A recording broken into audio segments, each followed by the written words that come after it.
طبعا ابن زويبن الله يرحمه كان عنده مشكلة في الكلى وسافر يعالج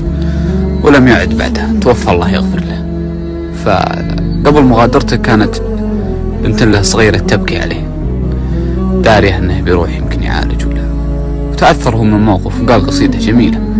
يقول: ورات يا بنتي من الصبح تبكين، ترى دموع العين ما هي خفية، تبكين وبكيتي صغار بريين وانا بعد دنيتها هاشمية،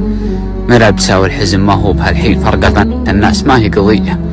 اللي تعدت 10 أيام تنسين أنتي وهن كل يسليه حية، لكن اللي حطوا على راسي الطين هاك النهار اللي بكيتي عليه،